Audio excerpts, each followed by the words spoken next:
여러분 안녕하십니까? 광주 MBC 뉴스투데이 시작합니다. 먼저 오늘의 주요 뉴스입니다. 오는 16일 치러지는 영광 곡성군수 재선거의 공식 선거운동이 어제 시작됐습니다. 더불어민주당과 조국혁신당, 진보당 등 각 당의 대표들이 최대 격전지인 영광으로 총출동해 지지를 호소했습니다. 경기 불황이 장기화하면서 소비 심리가 위축되고 있습니다. 소비자들이 꼭 필요한 물건이 아니면 구매하지 않는 경향이 뚜렷해졌습니다. 5.18 민주화 운동 당시 전남도청을 사수하다 산화한 14명의 열사를 기리는 영화가 시민들의 모금을 통해 제작됩니다. 충청북도 진천군이 인공지능 AI 기술을 도입해 공문을 작성하면서 직원들의 업무량이 감소하고 있습니다. 경기 불황이 장기화하면서 얼어붙은 소비 심리가 살아나지 않고 있습니다. 백화점과 대형마트의 판매액은 몇 달째 감소세를 보이고 있고 꼭 필요한 물건이 아니면 사지 않는 경향이 뚜렷해졌습니다. 보도에 윤근수 기자입니다. 부쩍 쌀쌀해진 날씨에 백화점 의류 매장은 가을색이 완연합니다. 10월의 시작과 함께 찾아온 징검다리 연휴에 할인 행사도 진행되고 있습니다. 하지만 백화점의 기대만큼 손님들이 북적이진 않습니다. 드문드문 찾는 손님들도 지갑 열기를 주저합니다. 하는 일이 많이 줄었고 그래가지고 경기가 안 좋아서 당연히 좀 줄게 되죠, 소비도. 광주 지역 백화점과 대형마트 등 대형 소매점의 판매액 지수는 지난 4월 이후 5달 연속 감소했습니다.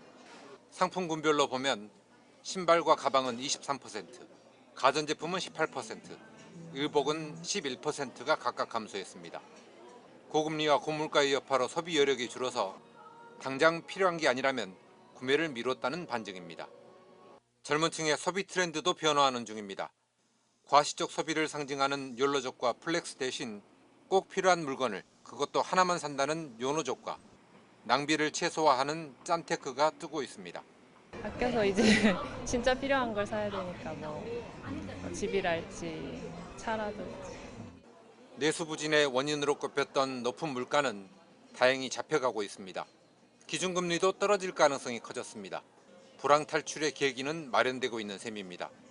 그러나 불황기가 길었던 만큼 소비 심리가 살아나고 내수가 회복되기까지는 생각보다 많은 시간이 필요할 수 있습니다.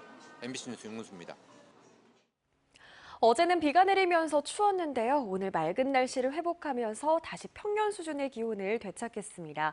오늘 출근길 무렵까지는 때이른 추위가 이어지겠습니다. 아침 기온은 10도 안팎으로 어제보다 3도가량 낮게 출발했는데요. 반면 한낮 기온은 25도 안팎까지 오르면서 어제보다 무려 8도에서 9도가량 높은 기온 예상됩니다. 기온 변화가 정말 큰 요즘입니다. 오늘 일교차도 15도가량으로 매우 크게 벌어지겠습니다. 옷차림에 신경 잘 쓰셔야겠습니다. 현재 하늘 모습 보시면 고기압의 영향권에 들어 있습니다. 맑은 하늘 드러나 있는데요. 이른 오전 중에는 전남 내륙 지역을 중심으로 가시거리 200m 미만의 짙은 안개가 끼는 곳이 있겠습니다. 날씨 정보였습니다. 오는 16일에 치러지는 재보궐선거의 공식 선거운동이 어제부터 시작됐습니다. 첫날부터 민주당과 조국혁신당, 진보당 등 각 당의 대표들이 최대 격전지로 꼽히는 영광으로 총출동해 지지를 호소했습니다. 보도에 김영창 기자입니다. 오는 16일 치러지는 재보궐선거에서 최대 격전지로 꼽히는 영광군입니다. 현역 의원들의 지원 속에 선거운동에 나선 더불어민주당 장세일 후보는 국민에게 100만 원을 지급해 지역 경제를 살리고 노인복지센터 건립을 강조했습니다. 우리 영광사랑 지원금 100만 원을 우선 지급해서 내수 경기가 침체돼 있는 우리 영광 경기, 지역 경제 활성화하는 데 우선을 두고요. 이에 맞선 조국혁신당 장현 후보도 어르신을 위한 간병비 150만 원 등 현금성 지원을 약속했습니다. 대기업을 유치하고 일자리를 창출하는 군수가 되겠습니다. 간병비 걱정 없는 노인 복지를 위해서 힘껏 뛰겠습니다.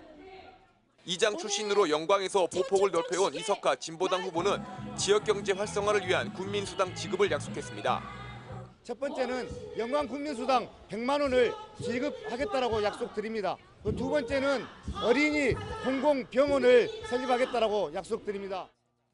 무소속 오기현 후보는 민주당과 조국혁신당을 동시에 견제하며 새 인물론을 강조했습니다. 오기현을 뽑으면 쌀 농사는 마음대로 주십시오, 여러분. 군수가 직접 전국에 판매하겠습니다. 각 당의 지도부도 영광에서 총력전을 펼쳤습니다. 이재명 대표는 이번 재선거는 2차 정권 심판이어야 한다며 지지를 호소했고 현재의 이런 방식의 정치 운영, 국정 운영 안 된다라고 두 번째 경고해야 되는 게 이번 보궐선거입니다. 조국 대표는 이번 선거에서 승리해 정권 교체를 앞당기겠다고 했습니다. 호남에서 경쟁하고 정권 교체와 민주정부를 수립하기 위해서 어느 누구보다도 앞장설 것입니다. 김재현 진보당 상임대표는 고인물은 썩는다며 새로운 변화를 강조했습니다. 고인물이 상한다고 그 물을 고스란히 떠서 색깔만 다른 통에 담으면 여러분 그 물 드시겠습니까? 각 당의 대표들이 총출동해 영광에 뜨거웠던 선거운동 열기는 곡성까지 이어졌습니다.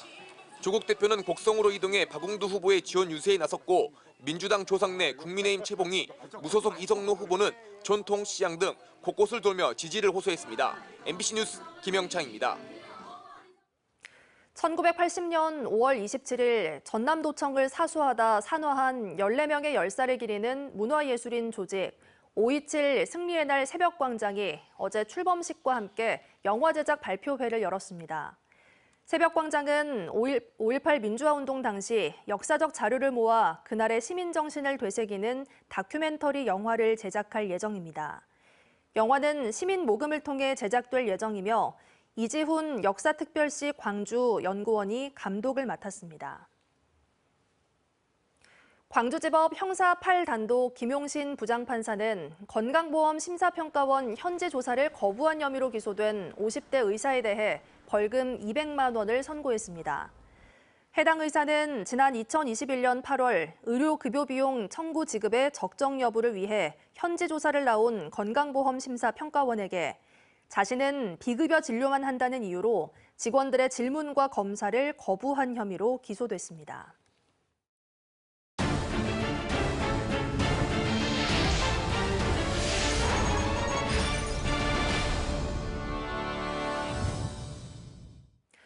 요즘 김 주산지 전남에서는 고수온이 지속되면서 김 농사 시작이 보름 이상 늦어졌습니다.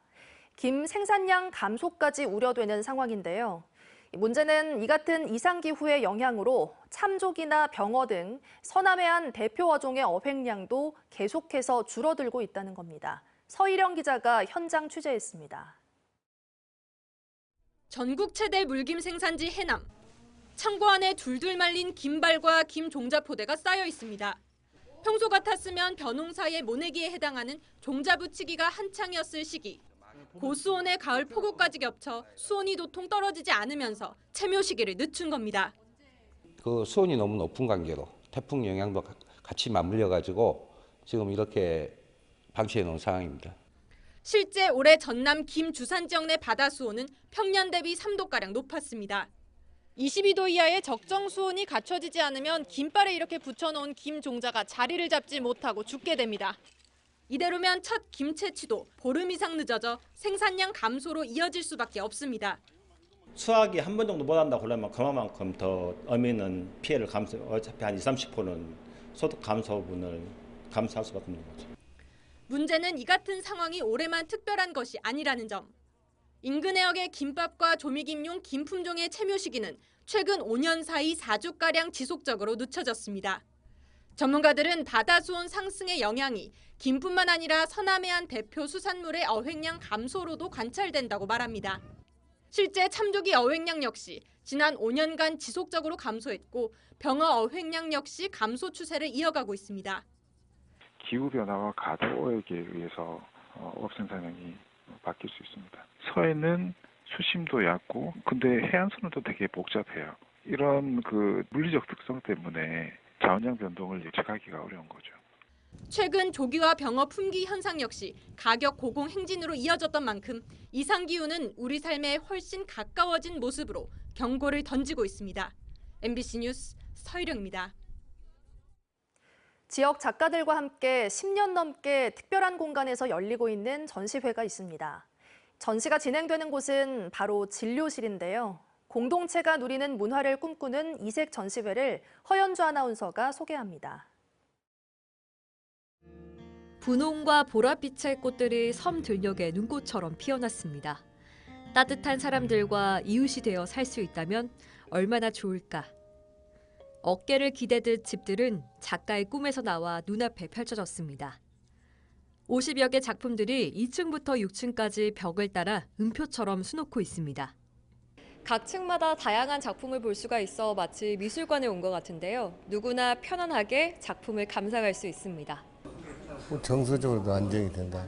작품이 많아서 눈이 즐겁잖아요.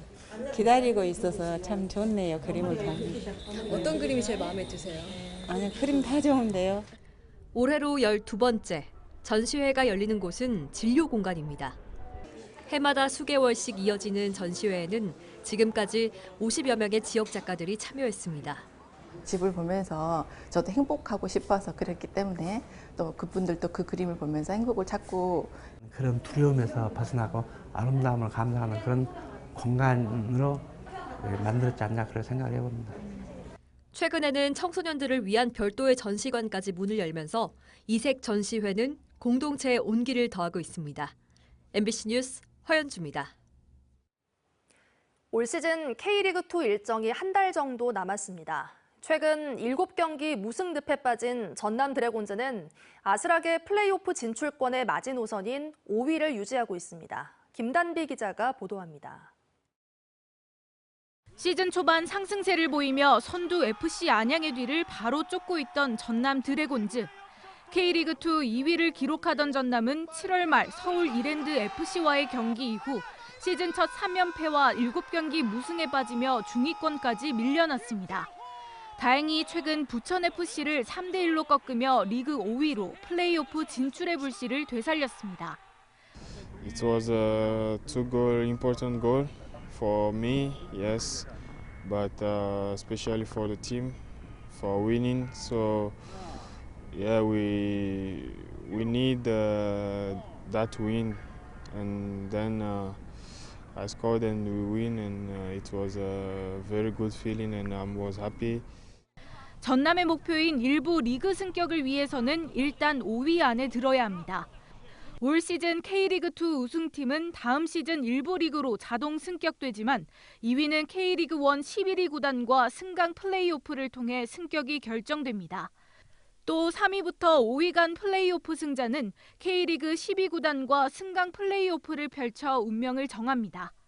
한 해에 최대 3팀까지 리그 승격이 가능하기 때문에 자동 승격이 걸린 1위 자리뿐만 아니라 플레이오프 진출권이 걸린 5위까지의 싸움도 치열합니다. 한 경기 이겼다고 뭐 저희가 올라선 것도 아니고 내려간 것도 아니기 때문에 한 경기만 집중하고 생각해 보면 이제 올라갈 수 있을 거라고 생각합니다. 전남에게 남은 시즌은 이제 6경기. 현재 승점 46점으로 1위와는 8점, 4위와는 단 2점 차에 불과해 얼마든지 순위가 바뀔 수 있습니다. 한 게임 한 게임 최선을 다해서 한다 그러면 저희들이 5위권이지만 플레이오프에서도 더 좋은 순위로 플레이오프를 좀 진입하지 않을까. 분위기 전환에 성공한 전남 드래곤즈는 오는 5일 성남 FC를 상대로 다시 한번 승점 사냥에 나섭니다. MBC 뉴스 김담입니다.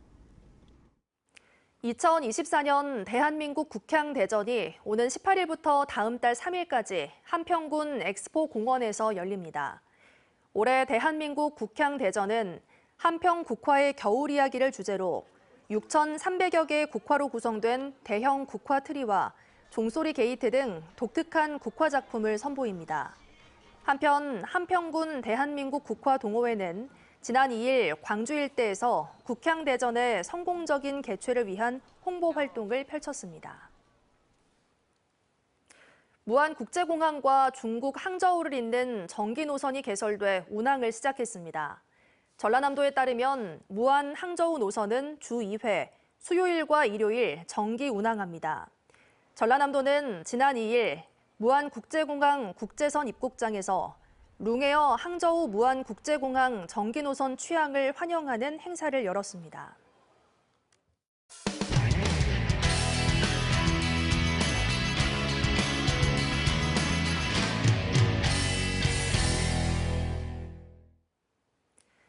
충청북도 진천군이 건축 인허가 업무를 인공지능 기술이 탑재된 로봇 자동화 장비에 맡겼더니 업무량이 크게 줄었습니다. 다른 분야로의 확대도 검토하고 있는데요. 타 지역에서도 벤치마킹하려는 문의가 이어지고 있습니다. MBC 충북 허지희 기자의 보도입니다. 지자체에서 업무량이 많기로 악명 높은 건축팀. 필지마다 등기를 확인하는 작업 때문에 야근을 밥 먹듯 합니다. 하지만 올해 초 인공지능 AI가 적용된 로봇 프로세스 자동화 장비 도입 이후 업무량이 한 달 평균 50시간 가까이 줄었습니다. 등기 정보를 로봇이 알아서 정리해 직원에게 메일로 발송하고 검토해야 할 법령과 협조부서 리스트는 물론 공문 초안까지 작성해 주는 겁니다. 자동으로 담당자한테 관련 내용들을 기본적인 데이터를 작성해서 보내주다 보니까 담당자들은 일부만 수정해서 협의를 볼 수가 있어서 빠르게 진행될 수 있는 것 같습니다. 민원인에게 우편 등기로 발송하던 가 건축물 축조 신고 수리 공문도 업무 처리와 동시에 문자로 자동 발송해 처리 기간이 최소 3일 이상 줄었습니다. 민원인이 신고 필증을 받기 전 납부해야 하는 등록 면허세를 사전에 안내해 간혹 군청을 2번 걸음하는 불편도 사라졌습니다. 이 같은 AI 기술은 공공 분야에서 수당 처리 같은 단순 서무 업무에 적용한 사례는 많지만 다소 복잡한 인허가 업무에 이용한 건 진천군이 도내에선 처음입니다. 한 건당 한 30분의 이렇게 시간이 좀 절약된다고 업무 부서를 통해서 전달을 받았고요. 그래서 직원들이 그렇게 절약되는 시간만큼 민원인한테 더 집중해서 업무를 처리하고 있습니다. 하지만 오류도 종종 발생하고 있고 소유권 확인 작업 같은 업무를 맡기기는 어렵습니다. 아직 인간의 판단 영역이 많아 좀 더 고도화 작업이 필요한 이유입니다. 진천군은 직원들의 호응이 높음에 따라 업무량이 많은 사회복지 등 다양한 분야로 확대해 나갈 방침입니다. MBC 뉴스 허지입니다. 장기적인 연구를 묵묵히 수행해야 하는 과학계의 특성상 젊은 과학도들에게 미래에 대한 목표와 꿈은 중요할 수밖에 없는데요. 자신의 꿈을 이루기 위해 연구 현장에서 뛰고 있는 이들을 대전문화방송 최기웅 기자가 만나봤습니다. 한국한의학연구원에서 한의융합과학 박사과정을 밟고 있는 김혜진 연구원. 어린 시절 아토피로 고생하면서 한방을 접했다는 김 연구원은 중국에서 침구학을 전공한 뒤 본격적인 한의학 연구의 길로 뛰어들었습니다. 20대 젊은 연구자로서 넓고 근거가 없다는 젊은 세대들의 한의학에 대한 인식을 바꿔주고 싶다고 말합니다. 침이랑 뜸까지 해서 메커니즘을 밝혀내서 사람들이 제 나이 또래 사람들이 좀 더 한의학에 접근하기 쉽게 하는 것이 제 목표입니다. 한 연구실에서 등을 마주하고 있는 이현호, 정혜민 박사. 지난 7월에 결혼한 새내기 부부이자 같은 연구소 동료입니다. 남편인 이 박사는 최근 철보다 5배 강한 셀룰로스 상용화 연구 제1저자로 국제학술지에 소개되는 영광도 안았습니다. 우리의 삶에 좀 더 도움이 될 수 있게 널리 쓰일 수 있도록 좀 연구를 하고자 하는 목표를 가지고 좀 연구를 하다 보니까 뭐 오랜 시간이 걸려도 이게 언젠가는 이제 우리의 삶에 좀 도움이 되는 그런 소재가 되지 않을까. 인생을 같이 하는 동반자이자 동료 과학자로 같은 길을 걸으면서 세상을 좀 더 친환경적이며 편리하게 만드는 것이 이들 부부의 꿈입니다. 저희는 나중에 우리 꼭 같이 공동 연구 한번 해보자. 좋은 거 하나 나오지 않을까 뭐 그런 얘기도 농담삼아 많이 하고 있습니다. 도움 많이 되는 것 같아요. 이공계 기피 현상 등으로 더 이상 과학자를 꿈꾸지 않는 세대라지만 자신의 꿈을 묵묵히 쫓아가는 젊은 연구자들은 여전히 많습니다.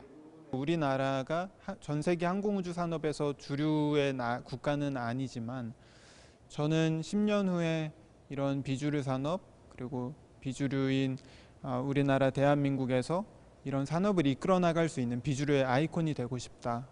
젊은 연구자들이 자신의 꿈을 포기하지 않고 이어가게 돕고 지원하는 일, 지금 우리 과학계의 중요한 과제입니다. MBC 뉴스 최기웅입니다. 경상남도 함양군의 상림에서는 꽃무릇이 활짝 펴 찾는 사람들의 시선을 사로잡고 있습니다.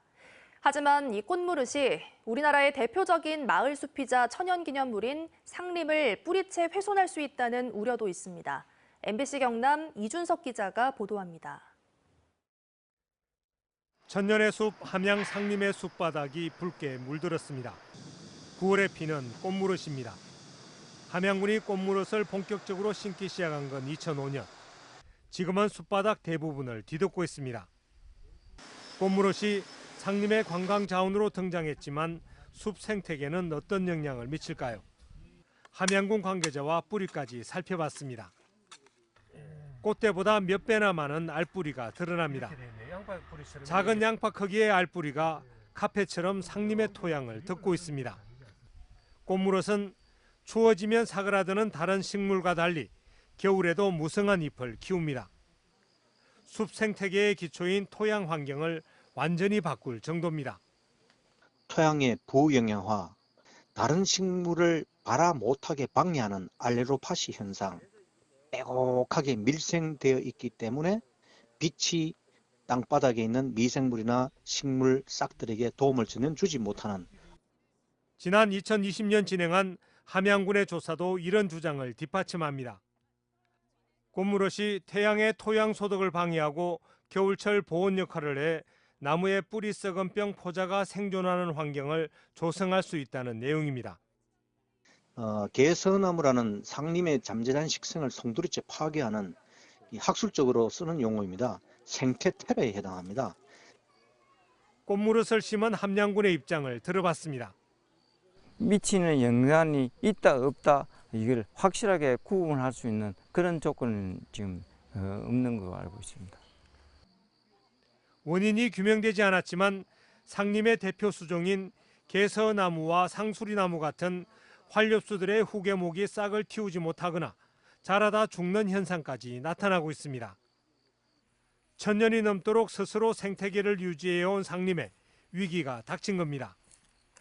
자연유산이자 문화유산으로 우리나라를 대표하는 마을숲인 함양 상림을 제대로 보존하려면 꽃무릇이 어떤 영향을 미치는지 정확한 조사와 처방이 필요해 보입니다.